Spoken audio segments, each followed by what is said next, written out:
best dancers from across the globe are about to join me for the audition of a lifetime. ABC Mondays. Do they have what it takes to compete and be the next Dancing with the Stars pro? I'm here to win. Nothing is going to stop me. Our star judges will decide. This is what hunger looks like. It was 100% a wrong choice. Robert Irwin hosts. The next era of ballroom starts right here on Dancing with the Stars, The Next Pro. All new Mondays, 8, 7 Central on ABC, next day on Hulu. Need a laptop that's built to perform and designed to last all day? Select Windows 11 PCs starting at $499.99 are now at Best Buy. Learn more at bestbuy.com. Best Buy. Imagine that. Stitch Fix. Stop shopping. Get styled. Not today, sweatpants. Somebody's wearing jeans that fit. Wow! No photos, please. I'm just a regular dad who happens to have a stylist. I really look my best when someone else makes the decisions. Hey, we can all see you two-way mirrors.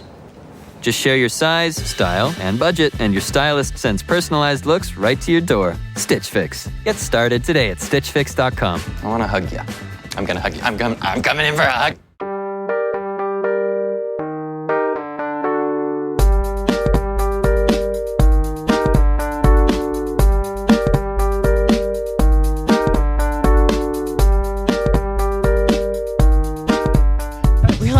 I'm so sorry for you. I'm so sorry. I know you've had a really hard week. I'm so sorry for your loss. Wait, what's... Oh, that loss. I get it. You know, it's funny because you're a bitch. Just a second before we hopped on, I was talking about my depression, my actual depression. And I thought that's what we were talking about, but you decided to use that energy. No, of course. Listen, man. Lindsey? One of your favorite whites, your top white. No, he wasn't. First of all, I don't believe Lindsey was a top anything. I believe him and his ladybugs. You know about the ladybugs? I do know about the ladybugs. I don't want anybody to think that I was a Lindsey Graham fan by any means. No, I know. We're joking. I think they know. Okay, guys, if you're living under... What? Should I redo a list of my top 5 whites at some point? I think that list probably needs an upgrade or an update. Yeah, I mean, who's your... Obviously, Bruce. You got Bruce up there. Bruce is still up there. Last time I had Steve Kerr. Steve Kerr's a good white. I think he's... I think I had like Tina Fey and Dolly Parton. Yeah. And like Bill Simmons and like Jon Stewart and I think Conan absolutely has to be in my top 5. I think Conan is my number 1 white. I think, and he's white. He's as white as you can get. He is as white as you can get, and he is pretty good. Okay, guys, if you've been living under a rock, this weekend, craziness. We were all waiting. We're saying, "Oh, Mitch McConnell, she's dead. They're covering it up. What's going on?" Mitch is on her way out, and then next thing you know, it's Lady G, Lindsey Graham. Suddenly, what did they say? A sudden illness. What was it? They called it a sudden illness, but it just sounds like he had a heart attack. Yeah, they said that. Yeah, he did. Do I have to do this she thing also? No. That's just me being a bitch. Yeah, he died. So now they're saying he likely died of an aorta rupture. Mm-hmm. Doesn't sound like it was the first thing that ever ruptured in his life. You know what I mean? But anyway, he died. And one thing that really pissed me off was all of the Democrats in our government eulogizing him. Cory Booker posted this whole thing of being like, on my first day with Lindsey Graham at my job. Is that a good Cory Booker? That's an incredible Cory Booker. Are you kidding me? What residents of New Jersey know. It's what everybody knows. Just that I love APAC. I love it. Whenever they ask him about Netanyahu and he starts talking about him, he never says Netanyahu's name right. He's like Netanyahu, and we're like, "Are you doing that so that nobody can hold you responsible for what you're about to say right now?" Anyway, he was like, on my first day on at my job, I like needed a fucking pencil sharpener, and Lindsey Graham said, "Come on into my office and use this pencil sharpener," and everybody said, "No, he's really good. He's got the best pencil sharpener, and he's always willing to share it." So, guys. Don't be mean about him passing, okay? He sharpened my pencils. Suck my dick. You think he sharpened them in the cobwebs? No, that's or the ladybugs. Ladybugs. Terrible. Okay, wait. So, do you know how I found out that Lindsey Graham died? Was it not in our cousins group? No, it wasn't. I opened up my phone and I went to Threads first because I can correlate my bad mental health to the fact that I've been going onto Threads first thing upon waking. So that's probably got to change. But I went to Threads and I saw a post that Donnie, our good friend Donnie, had posted, and it was a song from Sesame Street called "The Ladybugs Picnic." It was like 1, 2, 3, 4, 5, 6, 7, 8, 9. 10, 11, 12, the ladybugs sat at the ladybugs picnic, and it said a live shot of Lindsey Graham's funeral. And I was like, wait, what? And then that's how I found out. And then I went to our cousin's group chat and I saw that he had passed, and I said, whoa, that's crazy. And then I had to remember what the ladybug story was, and I did come across it. Do you know what the ladybug story is? I do know that. I remember the ladybug story from when I remember the ladybug story in Lady G from there used to be a blog called Wonket. It was like a Gawker blog. It was like a Gawker blog, but it was like a political Gawker blog. And that's where they had the stories about Lady G. Also, our guy in Jersey, Senator Bob Menendez. There were tons and tons of stories about Senator Bob and the very attractive women that would visit his apartment. And apparently he was really, really good at sex because they're all escorts and stuff like that. So they had stories about Lady G and Lindsey Graham for like 15 years. And I think that's a part of the story that I definitely want to talk to you about. I just want to talk to you about. Yeah. Yeah. So hold on. I'm going to find it because I did post it to Donnie's thing because people didn't know about it. So guys, if you're not familiar, there's an article that was shared several years ago. Said Lindsey Graham hired me as an escort. In November of 2013, Lindsey Graham hired me as an escort. We met at a hotel. I did not know, of course, that this was Lindsey Graham. He used the name Brad in his texts until I opened the door, and I was surprised. I wasn't sure if it was him. He went to the bathroom to Google, and he confirmed that, yes, that is Lindsey Graham. He says, quote, "When I came out of the bathroom, he was on the bed naked on all fours. I noted that there were dark marks around his anus, and I asked if he showered. He said yes. I asked if it was okay if I wiped him down. He said sure. I wet a face towel and wiped until his between his buttocks, but nothing was coming off. Then I realized that his taint wasn't dirty. It was just full of moles, dark moles in dense clusters up and down the length of his taint. And he said, hope you don't mind. Those are just my ladybugs." Would be amazing if that's how his eulogy starts. There's a lot of people now coming out and saying like, yeah, I was paid for by him to do all kinds of stuff. And there's a lot of, queer sex workers in DC that are coming out and talking about it. So the person I really feel sorry for are those queer sex workers that are out of a job right now, because he was probably a very high paying customer, and sex work is work, and, they got bills to pay. So if you don't think male sex workers in DC can find you're right, other clientele who will pay for discreetness, you don't know how sex work works. No, you're right.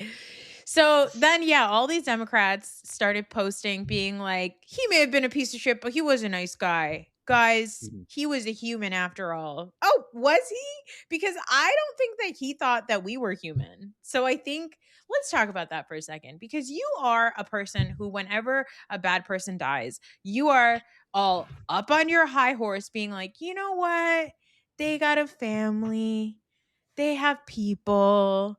We shouldn't do that. But I'm very big on if you were a bigot and you treated human beings like pieces of shit. Lindsey Graham had Mhm. tons of anti-LGBTQ legislation. He had tons of anti-abortion legislation. He had tons of anti-immigration legislation. He supported the DOMA Act, which was like an act to make it where only marriage through a man and a woman would be recognized as a real marriage on a federal level.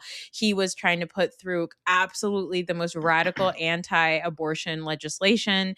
He was trying to make asylum seekers, criminals. He was trying to abolish sanctuary cities. He was not a good guy. And I know that there is a bunch of like stuff that exists of him being like, oh, don't talk about Joe Biden. He's a nice guy. Or like, Donald Trump, he is a sickness and a terror on the GOP. Well, none of that matters because on his dying day, this man was doing fuck shit for the people of this country. And so I say, rotten hell. First of all, I want to clarify. It's not like I go out there and say, "Hey, no, just to me, Proud Boys, let's hear them out." It's No, not. no. That's not. No. I think with Lindsey Graham, if you've been following politics a lot, the thing that stands out about Lindsey Graham, and I think the reason why Democrats, especially longtime Democrats, like people that have served in the Senate and Congress for a really long time, the reason why they have the memories that they have of this person is that there are essentially like two different parts of his career. Like if you look at Lindsey Graham before Donald Trump actually became president, right? Like if you look at the profile of that person and you compare him to the person that we have known over the last, I'd say 8 to 10 years, ever since Trump came into power, those are two like starkly different people. And if you're not somebody that's like following, like, and that's not to say that the person before 2016, before Donald Trump, was like this great guy that I would ever vote for. No. Right? Yeah. He was a Republican from South Carolina who was probably, and I think it's okay for us to say this, but I think everybody knows that he was a Republican from South Carolina who is deeply closeted. Right? Like everybody knows that. Yeah. Sorry. Can I take a pause there for just that? Because I think that as like progressives, we talk a lot about like, we don't want to, out people and everything like that. Here's the thing. If you are a closeted man and you are making life for out and open gay people really, really difficult, I think that we should be talking about how you are a closeted man. I think it's absolutely okay to do that. If he was a closeted man and somehow was, I don't know, not being a piece of shit to the LGBTQ community, like he was making it criminal for people who were out living normal, like, gay, happy gay lives to just exist. These people are trying to get married just to have health insurance and just to be able to have their partners make end of life decisions for them. And here was Lindsey Graham, who was putting through all this legislation that made that shit difficult for them. Meanwhile, he was paying sex workers to do gay acts with him. So yeah, I think it's okay to talk about how he was, the closet was see-through. It was transparent. Yeah. It was absolutely transparent, right? And the fact that he never married anyone, blah blah blah. I think when I hear like Democrats were like kind of remembering him and like in a positive light, what they're probably connecting to is the person that, if you read up about him, his parents died, I think, when he was in college, and his sister was a teen, and he essentially raised her. Right? He was like that clip of him talking about Joe Biden. They worked in the Senate together for like 40 years. Yeah. Right? So they got to know each other on a personal basis. Again, and this is the Lindsey Graham that I'm talking about right now is like the pre-Trump Lindsey Graham. He still had absolutely like hateful, bigoted views about the LGBTQ community, like the legislations that he wanted to put out there were absolutely hateful and bigoted, right? Lindsey Graham, even before then, did not give a shit about undocumented workers, right? Yeah. Would I say that he is an out and out racist like before 2016? I don't know. Like, I think any white guy from the South, I would say probably has some racist tendencies or whatever, right? But he wasn't an out and out bigot the way that I think, especially the way that he was in the next 10 years, right? So I think when I think about him now, well, number one, I couldn't believe that he died. Like, it almost feels like he was one of those people where you go, well, no, you kind of have to stick around. Like, you have to stick around and you have to kind of go through this entire process, like the entire process of, and it's like the humiliation process, right? Like, Lindsey Graham's like one of the last things that he said was that I will give up my life fighting for Israel, right? Well, The way that people who follow politics kind of see what happened with him was that, and this sounds like a conspiracy theory and all that stuff, but they say that he changed after Trump got elected. He changed because he was worried about his personal life coming out. Like, if you see reporters, like there was this clip of like reporters talking to him, and they're like, Lindsey, just come out of the closet, like, and just make this easy for yourself because you keep supporting all these bullshit causes when you're just gay, right? yeah. Like, so that's like the unsaid thing about him. I think when I think back about him now, I'm gonna be like, because I do remember that one person. I do remember that one person who was like kind of like this nice, like fun. He was like kind of funny. Like, he was when he was running for president in like 2015. Yeah, because gay guys are a hoot. He was funny in like the hootiest, gayest way like possible. You know what I mean? Just like he had like sass and all those things. But like, when I think back about him, it's tragic because it's like he didn't get a chance to like redeem himself, and it feels like deep down inside there was a person who had just gone out and fucking lived his life as an openly whatever person. He would have been much, much happier, right? I feel like anybody that looks at Lindsey Graham's story, that's the lesson that they should fucking derive from that. From it is just like, hey man, like you're not gonna get a chance to make it right. I feel like, and this is just because I felt like there was a genuine person in there that at some point, maybe after he was retired, maybe when he was like on his deathbed or whatever, you just come out and just kind of get a chance to live his life, and he didn't get to do it, and now he's fucking dead, and it's like you like don't and sorry, I'm saying that because if you look at the GOP right now, if you look at the Republicans, right, a lot of the shit that they do and say is like openly hateful and openly stupid, right? And they talk down to people, and that makes you think that, oh, all Republicans are just stupid and they're just hateful. Number one, they're not stupid. They're not stupid people. But what they do is they support stupid policies. What they think is that other people are stupid. Well, And yeah, they don't support stupid policies. They support evil policies that they use stupid people to push through. Exactly. Yeah. Yes.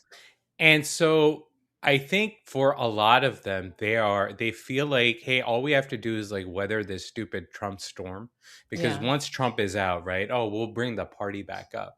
And it's like, no, you probably won't get a chance to do that. Yeah. And like the way that you're going to be remembered now is how you were in service of this piece of shit for your last years, right? And that's fucking sad. That's sad for a person that had some humanity in him at some point. And I know that because that's what I saw when he was out there before all this Trump craziness, right? So am I sad Lindsey Graham is dead? No, I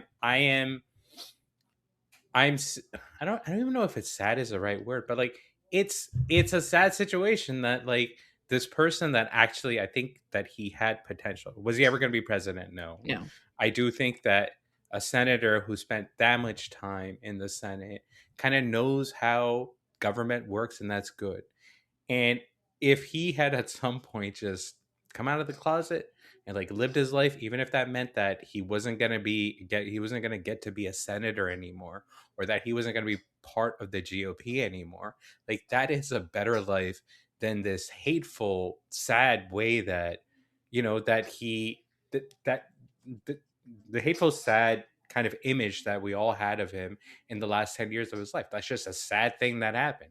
But I mean, that's and we're just talking about Lindsey Graham right now. I do absolutely understand that the policies that he pushed and the people that he pushed ultimately ended up doing way much more harm than whatever sadness or whatever tragedy comes with his life, right? Like whatever, like the shit, like the ICE shit that he supported, the anti-LGBTQ shit that is more important than, you know, whatever the tragedy of Lindsey Graham's life is. Right? Yeah. I absolutely understand that, but in this moment, we're talking about a person that died, so that's Yeah, look, I think that it's a great lesson to all of us to like live our truth and not be evil and not be self-loathing and not be hateful, because at the end of the day, when you are that way, what people will remember you as is the self-loathing, hateful scum bucket with a ladybugs on his taint. Like that's the stuff that we're going to end up remembering, you know? And I think that from like on like a human level, if you want to talk about him as just an individual person, sure. But the reality is that he wasn't just an individual person. He was a person with a lot of power. He was a person with a lot of access. He was a person that influenced a lot of people's lives. And none of it was for the better of humanity. And you said that he like lost his parents and raised his sister. Well, he's taking such good care of his sister that the government said, just give his sister his job. She has no history, no previous experience in a job as senator, but they said let's just give it to, what's her name, Darlene. No, it's not Charlene, it's Darlene. I was close. Darlene Graham Norton has been appointed by the governor of South Carolina, his seat. They said just give it to the sister. I think it's fine. I think that's okay. And she's going to be there until his term finishes, which I was like, has that ever happened before, where we're just, it's very Pakistan over here, I'm not going to lie to you. No, so they give the seed to spouses all the time. Like that's stuff that's happened before for sure. Mm-hmm. But Okay. I think what they probably need to do is just have a special election, and then they'll pick a different person. Okay, and by the way, I do want to the say Darlene was once a junior senator, so There you go. okay, she's worked Yeah, in listen. public administration. Okay, but Listen, I know you don't believe it, but I think that women should hold. and you know that if somebody's like, why is his sister getting a seat? Some dumb bitch from like South Carolina's be like, why do you think women shouldn't be able to hold seats? I thought y'all were pro-feminists. Anyway, listen, we have to also talk about one of our favorite things, which is trying to figure out whether or not an organization is trying to cover up the death or disappearance of a person of interest. Now, we have to give it as much excitement as we did when we were trying to figure out where Kate Middleton was. Mitch McConnell has been, how long has this man been MIA for, by the way? I think so. That video of him, I think, is from like mid-June, when they said that they dragged his lifeless body out of his house. But it turns out he's not lifeless. I don't know what you're talking about. He was smiling. He was smiling in that picture. He posted a picture with his wife. He said, by the way, I didn't know that Mitch McConnell had an Asian wife. Oh, not only does Mitch McConnell have an Asian wife, his Asian wife has been the subject of racism by the GOP. Of They're like, course. Mitch's wife is a spy. Don't you know that? She's a fucking spy. That is what they Why? said. Because she's Chinese. Because she's Chinese. And that's the thing. Like, I kept seeing these things, people being like, no, Mitch died. And what's her name? Elaine or Ellen? I don't know. They're like, his wife is back in China. And I was like, I can't tell where you're coming from, but that feels racist to me. That feels a little xenophobic. Look, that lady's probably not a good person anyway, because she is married to Mitch McConnell. That's fine. But that doesn't mean that we say that she's a Chinese spy. Okay. Yeah. Even Mitch McConnell is deserving of a nice wife who's maybe not spying on him. Yeah. And listen, she's not bad looking either. She's a good looking woman. Now, how old is Mitch? Mitch is up there. Mitch is like 80 something. Mitch McConnell, as of today, is 84 years old. Yeah, come on. He turned 84 on February 20th. Yeah, and it was June 14th that He's just a little guy. On June 14th of this year is when they said that he was found unconscious after he had a fall in his DC home, and nobody really knows what's going on. They've been trying to figure out what's going on. They asked Andy Beshear, the governor of Kentucky, like, do you know what's going on? And Andy was like, I have no idea. And then he posted this. Let me pull up his thing. Mitch McConnell statement. To be like, stop, guys. Stop. Look, I'm so alive. That's it. You know, they obviously, like, you hear all these stories about like Mitch McConnell is dead or he's incapacitated or whatever, and then there's all these stories about no, he's alive, and this is what Mitch said, and then you go, oh, Mitch talked, and you go, it's a statement. Like, who's buying a statement? And by the way, not only did he talk, he also released a statement for his good friend Lindsey Graham. He's like, Lindsey's dead. I'm not dead. I'm not the dead one. I'm not the dead one. He said, Lindsey Graham was a good friend of mine and a great American. I was shocked and saddened by his passing. His constituents and colleagues have counted on his straight talk, conviction, boundless appetite for a worthy fight. Okay. He's fat. The Senate will miss him. Elaine and I are keeping his family in his prayers. In our prayers. Okay, fine. Like, yeah, that's how he's like, I'm so alive that I even know that Lindsey died. You guys are all waiting for me to die. I didn't die. Okay, I found his statement. His statement was, God, oh my God. When it's time to scale your business, it's time for Shopify. Get everything you need to grow the way you want. Like, all the way. Stack more sales with the best converting checkout on the planet. Track your cha-chings from every channel, right in one spot. And turn real-time reporting into big-time opportunities. Take your business to a whole new level. Switch to Shopify. Start your free trial today. It's so long. It's so long. It's such an unnecessarily lengthy statement. Like, she doth protest too much. Girl, you're dead. You don't have to say all this. Oh my God. It's so long. When you elected me to the 7th term and made our Commonwealth's longest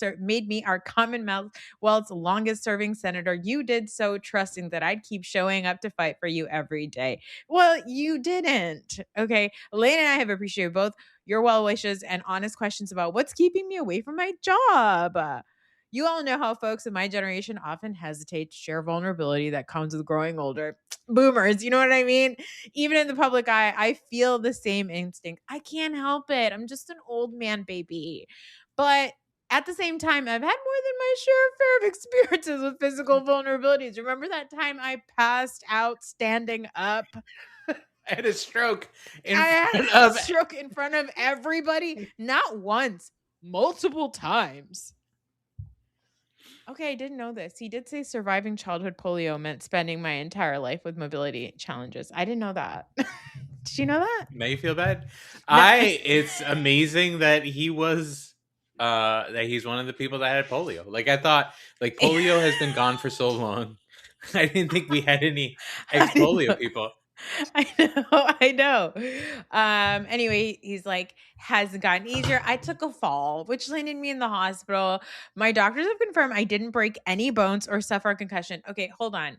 First of all, I have to say, I think it's so fucking unfair that this decrepit old man allegedly fell and he didn't break any bones, but he was in the hospital for like 6 weeks.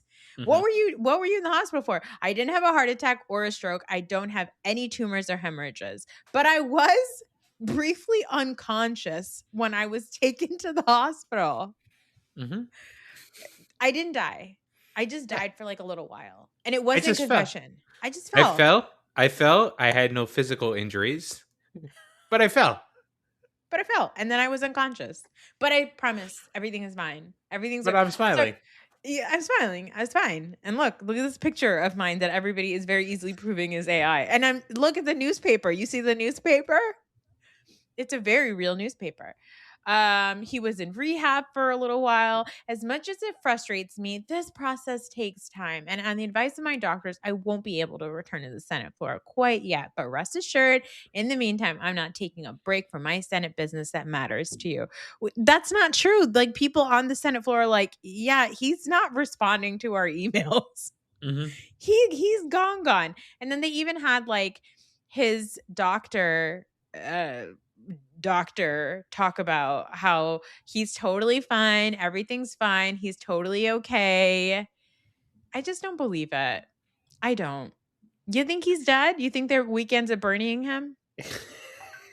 I don't think he's dead. I do think that he is severely incapacitated. I think that writing that post or whatever is actually cruel.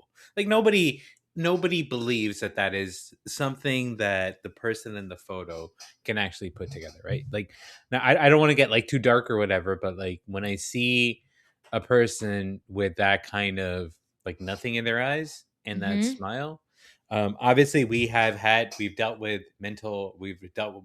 dementia in our family, right? And we're still dealing with it, and there are moments when the person is just not there, and the person is just not accessible, and that's what that picture looks like to me. And it's sad, man. It's sad, it's creepy, and it sucks that they put this shit out there, and like all we can do is like laugh about it.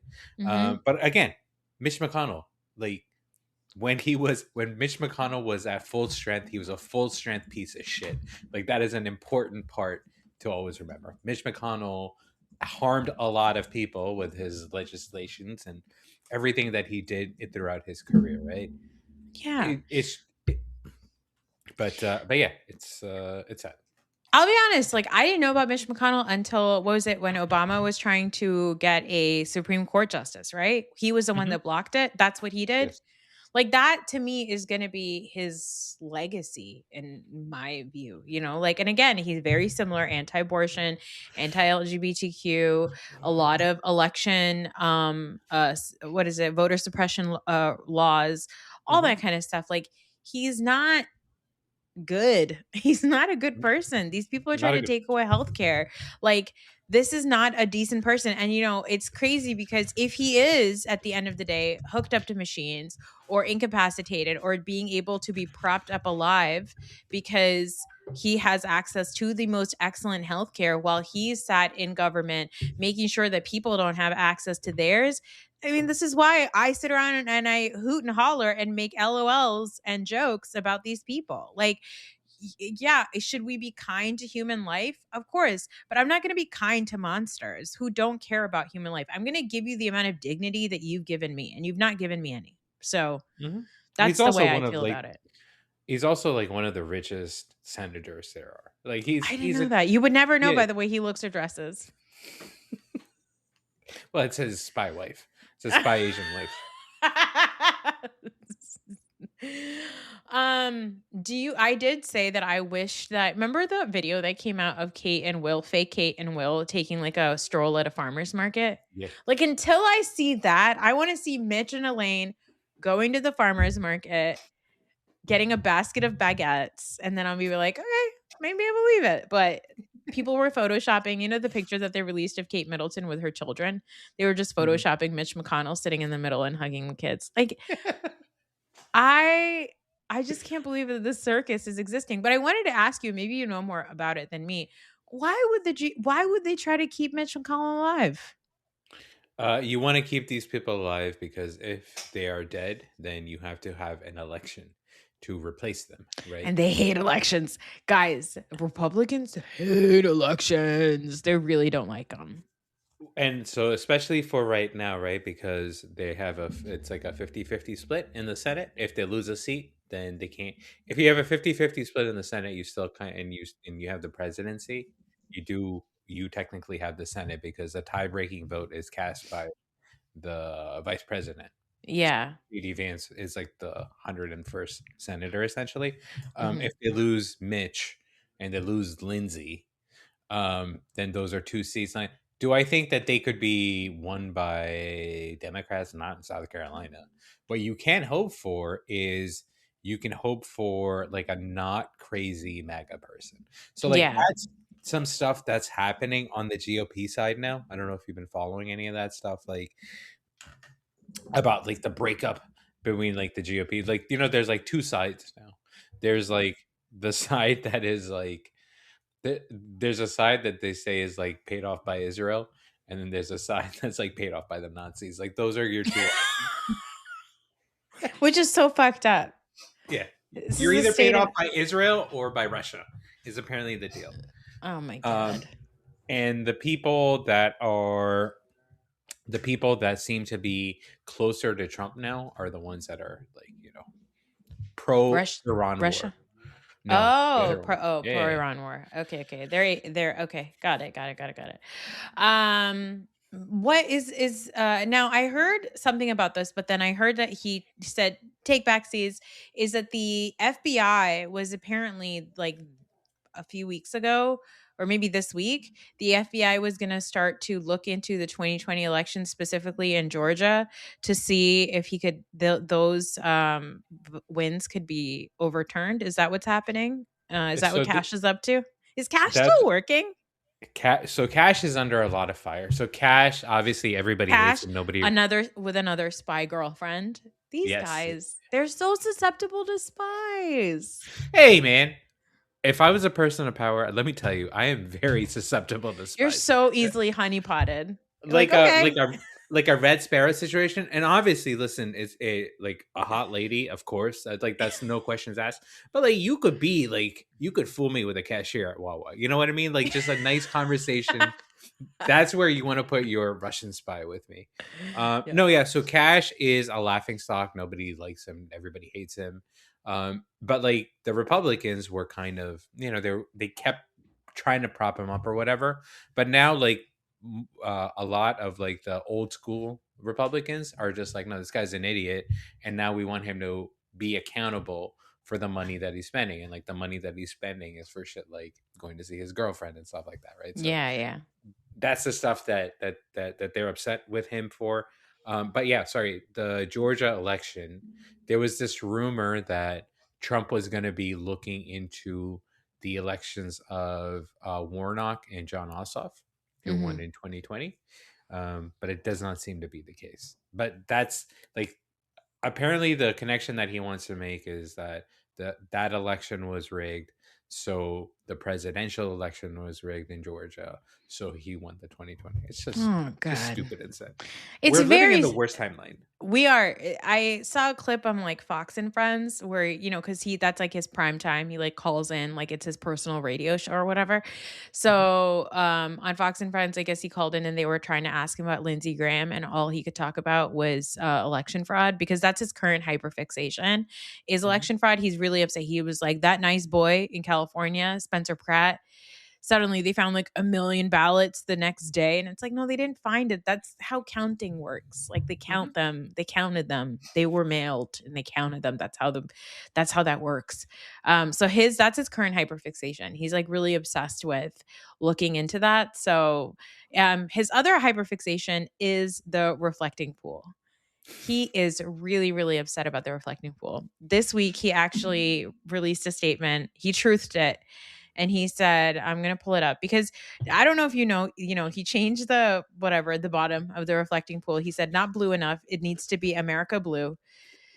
So he made it blue. And then next thing you know, there was like all this algae forming at the bottom. It started to look like shit. The bottom thing that they painted, it started to come up. They spent like millions of dollars on it. This morning, he said, we drained the beautiful reflecting pool today in order to fix the scars and damage that was done by vandals 2 weeks ago. We wanted to wait until after the July 4th weekend. The slashes were 300 yards long and the floor of the pool was cut and then pulled upwards with great force by these thugs. That is... Like who? The Incredible Hulk? Who's doing this? The Parks Department had to empty the water in order to fill the watertight basin. It will be refilled and put back into service soon. These country-hating sleazebags should pay a big price for the damage done. Now, you go, okay, like, is there proof? Do you have, I'm sure there's security cameras around the Washington Monument. I'm fairly certain. that between the Lincoln Memorial and the Washington Monument, there are several security cameras. And he's just like, yeah. They slashed the whole bottom and then they pulled it with great force. Two things. Never mind. That's messed up to say, but Lindsey Graham's bottom is blue now too. So messed up. Number two, have you seen a picture of the person who was contracted, whose firm was contracted to turn the reflecting pool blue? No, I'm gonna look it up right now. Oh, Who? Contractor hired. Okay, let's see. Firm tied to Trump donor. Okay, let's see. Atlantic Industrial Coatings LLC. Hold on. I want to see a picture of that. Oh, hold on. Owner. I gotta send you this picture. God damn it. Oh, I thought this would be an easier search. I will. Now, who is this man? Can you describe him to me? What does he look like? I can't describe him because he looks he looks like a show like a parody villain. Let me know if you can open this up. A parody villain? Yes. Okay, hold on. It does not. He does not look real. This motherfucker is not real. Okay, let's see. Oh my god! Oh my god! And of course, guess what, guys? A Bravo connection. He is in a picture with Kelly Dodd from Real Housewives of Orange County. Really? Yeah, That's who that is. That's who that is. He looks like, okay, just describing him. He is a larger man. He is wearing a velvet coat with a nice big tie. He has an unlit cigar in his mouth, like a villain. And then he has like a deep comb over from the side of his head, just like slick to the side. He's very pale. So good he's not getting tan. His eyebrows are white and his mustache is something from what is that, like a John Waters mustache? That's what he has. His name is John J. Cafaro. John J. Cafaro. Was that with the C or K? With a C. Okay, let's see. John J. Cafaro. He's an American businessman and convicted felon, best known for his business ventures in Northeast Ohio. Wow. He has had a lot of involvement with Donald J. President. He pleaded guilty to bribing a representative of the US government in 2001. So he's like, I did it once, I'll do it again. Now, I didn't know that Ohio had mob stuff like that. That's pretty impressive. This man's face is crazy. It's insane. Looks like a Sopranos character. That if they were to put this man on Sopranos, somebody from the makeup and wardrobe department would say, this is too on the nose. Too much. I don't think this is a real person. Oh my God. Well, he's not doing a very good job because he did such a shitty job that the pool started peeling, and then Trump had to come up with a fake story about vandals who have great strength that could go down deep down, swim into the water, cut it, and then pull it. Incredible. Amazing. That thing that you just said about Trump, like not understanding kind of like how the rules work. Like, hey, that's not how elections work. I don't know if you had a chance. I don't know. It's been a while now since it happened. It happened like 2 weeks ago. Like the thing with like the U.S. team and the soccer player and the player that got suspended, and then Trump forced them to change the rules of it or whatever. Did you see his press conference afterwards? Like, no, let's actually switch over to FIFA real quick, because apparently people have been really upset about FIFA. They were having a good time. Everybody was having a great time. But then the refs started doing weird stuff. And then there was a story that came out. What happened exactly with Trump? So what happened is the U.S. team they won, I think, the round of 32. They won their match. But their best player is this guy named Flo Balogun.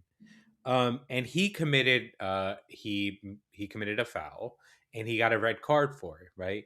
The rule is in any tournament, this isn't just the World Cup, but like in any sort of tournament, if you get a red card, that means that you are not allowed to play in the next game. So you get sent off for that game, and then you're not allowed to play in the next game. So he wasn't allowed to play in the next game, the game against Belgium, right? Like that's just the way that it goes. And everyone accepted that. then because he was the US's best player, like there was some discussion about whether or not the foul was as hard, like whether or not the foul warranted a red card. And sometimes when that happens, they can reverse a red card. Like that does happen. That's not what they did in this situation. Basically what they did was they said, okay, a red card did happen. He was supposed to be sent off, but instead of suspending him for the next game, we're going to suspend his suspension for a year. So basically, just for a year, we're not going to act on this, right? And Trump came out and he was talking about it. Like he was talking about like, hey, can you believe this? Like, can you believe that if you get a red card, you can't even play in the next game? And he was talking about it like it was just something that he discovered that nobody else knows about. And that's the reason why soccer fans are like so pissed off about it. They're like, he is acting like this is like a brand new thing. And he is talking about, and I feel like that's just how Trump is in kind of in everything that he does. Right? Yes. He butts into a situation. He thinks that he has solved something or that he's the first one to figure something out. And he just ruins everybody's good time. I have to say that is one of my least favorite types of people.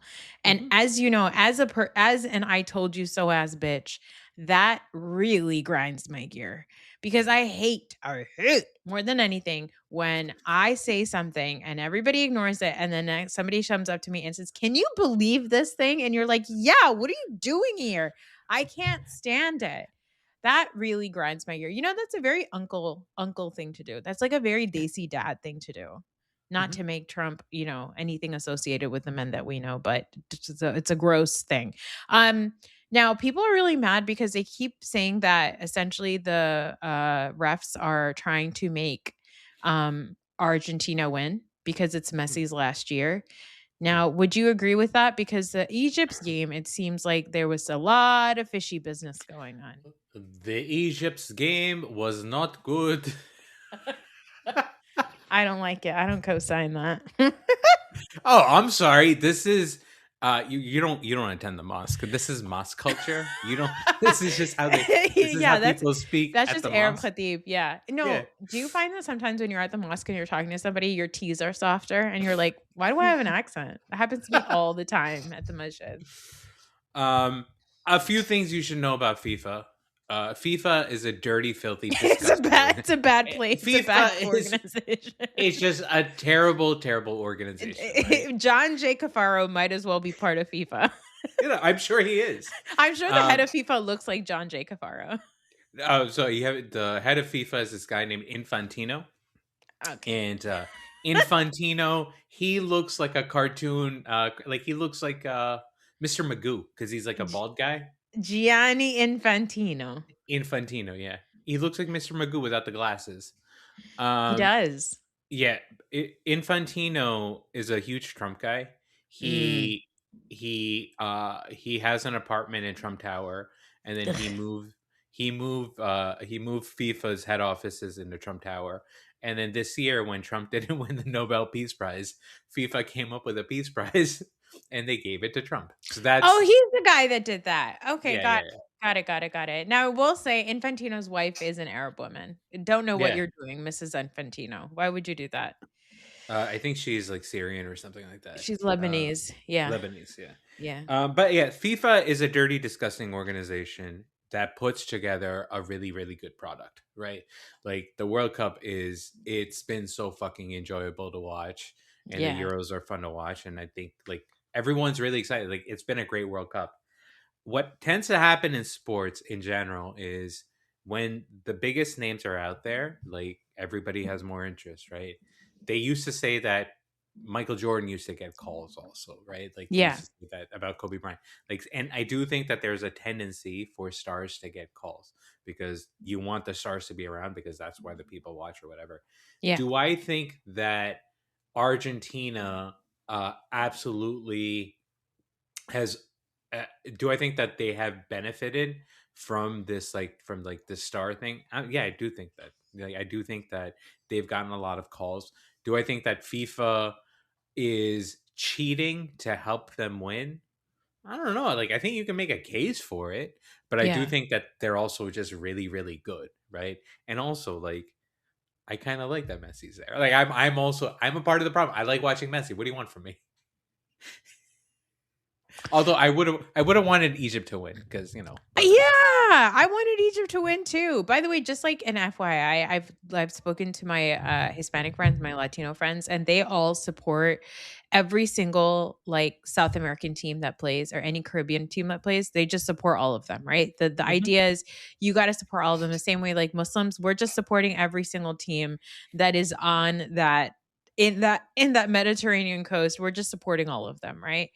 Except they don't support Argentina. That's like a known thing. They're like, we don't do that. We don't support Argentina. Not great Argentina. But if we're looking at corrupt organizations that love being winners in corrupt places, like sure, I guess have at it. But it is fun to see like the excitement about like international football and stuff like that. Like I think it's cool, it's fun. But it was a bummer to see the way that Egypt was taken out. It was really sad. And I think at the end of the day, like if I say if you want to believe that that was the end of the World Cup for you and Egypt actually won when they had made what was it, they lost 2-3, right? They lost 2-3, yeah. Yeah, and there was like one goal that they had made that they like took back. Yeah, so they were up 1-0 and then they scored a goal. And like the way that they took that goal away was crazy because like there was this, whatever stuff was happening. They were kind of on like the Egyptian side. Argentina had the ball, and the Egyptian guy stole the ball from the Argentinian player, and he ran all the way down. And then they had like this amazing fast break, and they scored, right?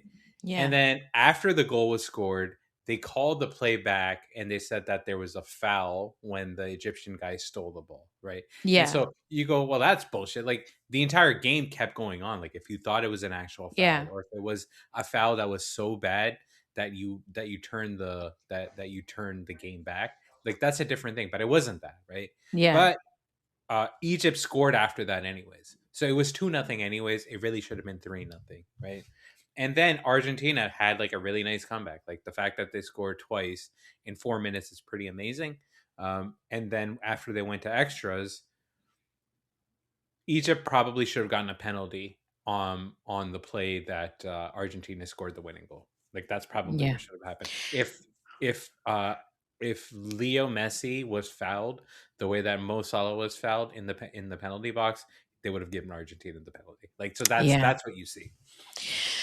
Yeah. You know what I hate is when, and this is just a very specific thing, is when they talk about the commentators during the World Cup, whenever they talk about a particular country, they use they or are. Like they'll say like Egypt are ready to take the lead.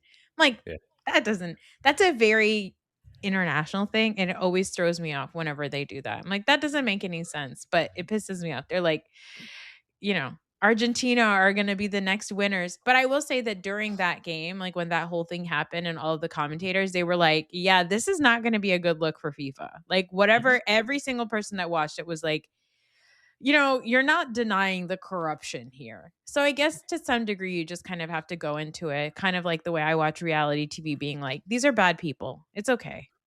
The people who own these organizations are going to do bad things. It is what it is. Yeah, no. So FIFA at this point is like blatant. Like FIFA does not give a fuck. Like they are blatant and openly just corrupt. They're just like do something about it. Like you're not gonna really do anything about it.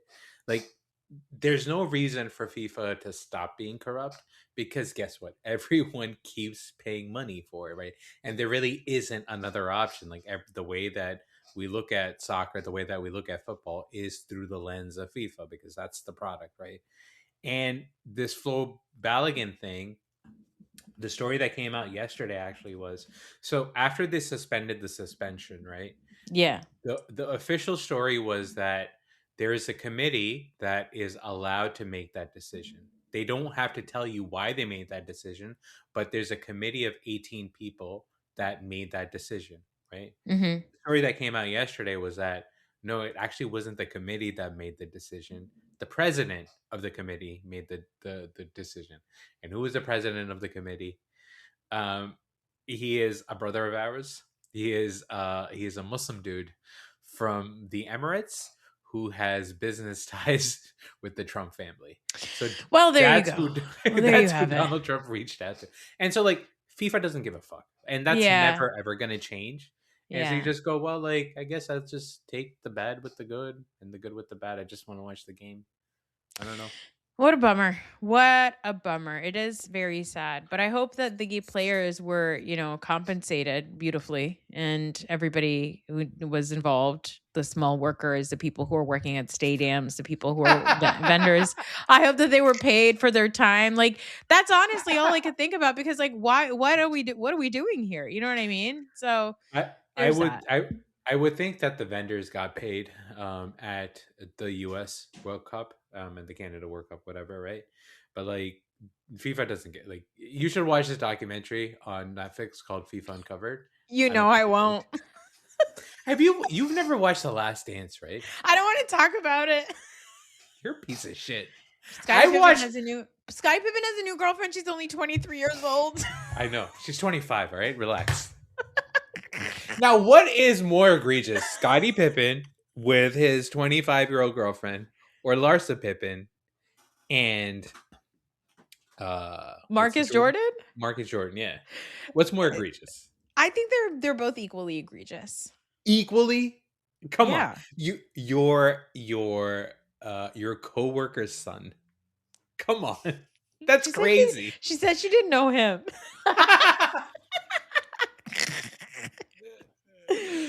Anyway, who are you rooting for in the World Cup? I'll be honest with you, I don't know who's left. What is it? Well, Spain and France is playing right now, and right? France is losing, which is crazy. Because France was hands down the best team, and I think they've lost. Yeah, they're down 92. They're down 2-0 in the 95th minute, so it's over. So France is out. So it's gonna be Spain, and then the other semifinal tomorrow, which is gonna be awesome. Okay, let me look. England and Argentina. Oh yeah. So I mean, that's tough, right? Who do I root for? Which one? That's rough. I don't know. I mean, I think, is it bad if I root for England? No, it's not bad. That's who I'm rooting for, and that's who I've been rooting for a while, because I root for the players, and this English team is fun. England has not won a World Cup in 60 years, which is a source of great embarrassment for them. I don't think they've been in a final in 60 years either. As if England doesn't have enough to be embarrassed about. I will give you a person that you should root for. Mm-hmm. His name is Jude Bellingham. And you are going to fall in love with this man, because he is very... Oh, yeah. No, I'm familiar with Jude Bellingham. Somebody showed me his butt the other day. Oh. We're all set. I'm all set. Yeah, I'm in. He's really handsome. He's got a nice butt. I will not look up when he was born. Oh, God, it's the year that I graduated high school. It's 23. Anyway, I mean, I guess I'm rooting for England, but I think it's going to end up being like an Argentina-Spain situation. Maybe. I think England has a really good chance. That game should be really good. England, after they win, they all sing Wonderwall. I know, it's hilarious. It's so great. Fun. I mean, I was hoping for France to win because France has Mbappe, right? Mbappe, yes. Yeah, and we do like Mbappe. So I was hoping for that, but, whatever. I'll be honest, I don't really care. You know that. I don't care. Anyway, that's it for this episode. Guys, hold on to your loved ones, okay? Hold on to them so tight, because you never know when they'll pass, and then you have to pretend like they're alive. Hold on to your loved ones before their bottoms turn blue.